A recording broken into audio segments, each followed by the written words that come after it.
It can be helpful to imagine an antibody as a sort of a wrench, with one end adjustable and one part as the handle. The most common antibody class, called IgG, has this very simple shape, a jaw that changes and a handle that the cells of the immune system can latch onto. But the antibodies that are involved with our blood groups are different. Called IgM, they're actually made of 5 antibodies linked together. In this form, they exist in our bloodstream as a 2-dimensional snowflake.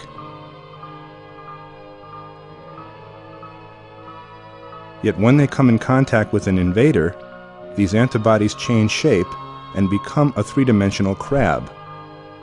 It is this special function that allows them to attach to microbes and agglutinate them, earning these antibodies the name hemagglutinins. Bacteria in turn possess their own hemagglutinins, which they can use to attach to us.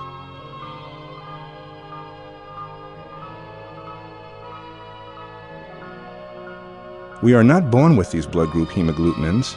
They are stimulated during our early years of life by foods and infections with the opposite blood group antigens on them.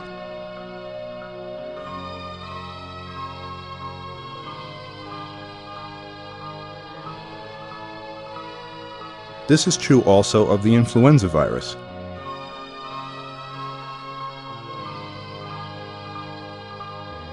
It is the specific agglutination reactions produced by influenza that determines the severity of a flu outbreak and the design of any vaccines.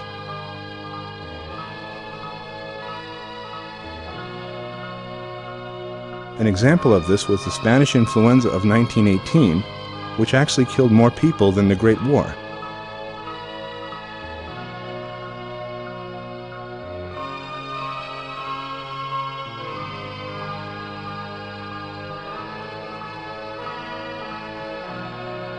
Here's an example of agglutination. This hemagglutinin antibody is specific for the blood group A antigen. Because the antibody has multiple binding sites, it can attach to A antigens on other cells.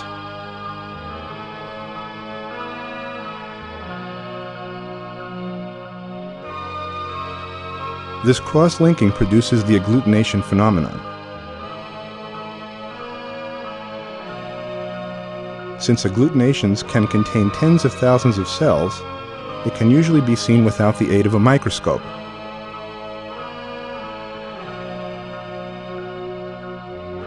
The damage to the organs from these tangled shards of cells was responsible for the failure of many early attempts to transfuse blood.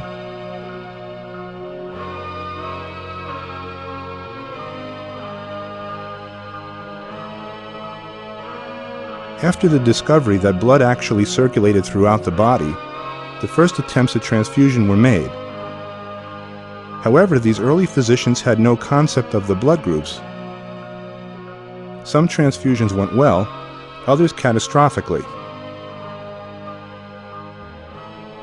In an attempt to circumvent these human-to-human reactions, animals such as lambs and dogs were employed, although this was stopped by the 18th century.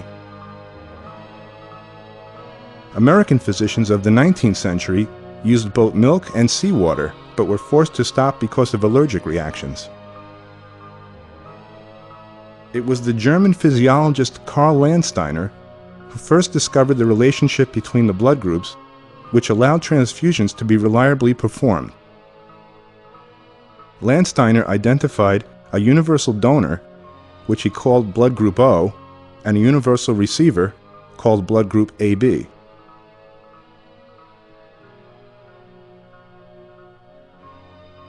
Landsteiner's discovery was considered one of the greatest of modern medicine, and for which he was justly awarded the Nobel Prize.